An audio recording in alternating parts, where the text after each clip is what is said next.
हम जो बात कर रहे थे अभिषेक, जो आपका सवाल था कि क्या होगा अब यदि बीजेपी में जाते हैं। देखिए, राजस्थान एक ऐसा स्टेट है जहां बीजेपी और कांग्रेस की सीधी टक्कर होती है। 2-4% से 1-2% से वहां पे जो है हालात जो है वो पलट जाते हैं। अब राजस्थान में 9% गुर्जर हैं और 8% मीना है।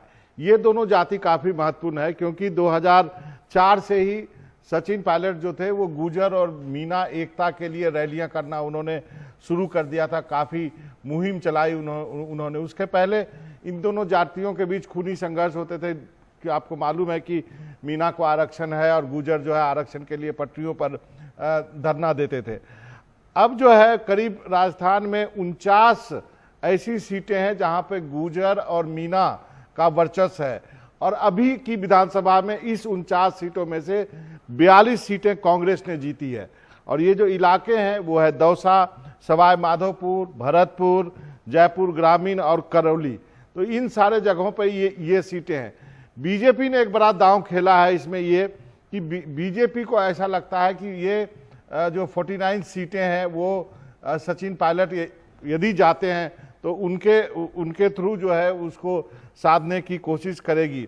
और जहां पर जीत का मार्जिन 1-2% हो, वहां यदि सचिन पायलट 9% गुर्जर और 8% मीना लेके जाते हैं तो आप कह सकते हैं कि 10-12-15% वोट जो है वो कैरी करेंगे सचिन पायलट। इसलिए मुझे लगता है आज आप आगे न पीछे बीजेपी जरूर एक दांव खेलना चाहेगी और अपने वोट बैंक को उसी तरह पुख्ता करना चाहेगी जैसे उन्होंने उत्तर प्रदेश में किया हुआ। अभिषेक जी बिल्कुल। और बाबा, मैं यही समझने की कोशिश कर रहा था, इसका मतलब ये है कि जैसे मध्य प्रदेश में सरकार बीजेपी ने एक तरीके से एज ले लिया है कांग्रेस के ऊपर से, और वो अरसे से उनको पीछे धकेल चुकी है। 15 साल एक तरीके से उन्होंने उनको सत्ता से बाहर फेंक दिया। शायद राजस्थान में ये जो एक बार तुम एक बार हम वाली परिपाटी थी, इसका बीजेपी एक परमानेंट इलाज करना चाहती है, और इसी वजह से वो एक ऐसे कॉम्बिनेशन की तलाश में शायद अरसे से है जिसमें ये एक बार तुम एक बार हम वाला फॉर्मूला थोड़ा कम हो जाए और चांसेस बीजेपी के बढ़ते चले जाएं। शायद इसीलिए एक कोई फॉर्मूला बनाने की उनकी कोशिश है जिस पे वो अरसे से काम कर रहे होंगे। निश्चित रूप से। लेकिन ये फार्मूला यदि देखिए, जो पूरा रिसर्च करके मैंने जो निकाला है, और मैं कई दिनों से इस पे काम कर रहा था कि आखिर ये गुर्जर और जो मीना एक हो जाए तो क्या असर होगा बीजेपी के लिए, और ये कैलकुलेशन उनका सही है। लेकिन इसमें एक पेच है।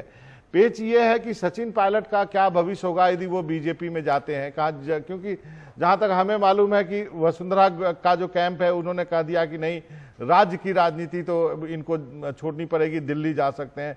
दिल्ली की राजनीति कितना सूट करेगा सचिन को कह नहीं सकते। यदि केंद्र में मंत्री बना दिए जाए तो अच्छी बात है, पेट्रोलियम विभाग की बात भी चल रही है।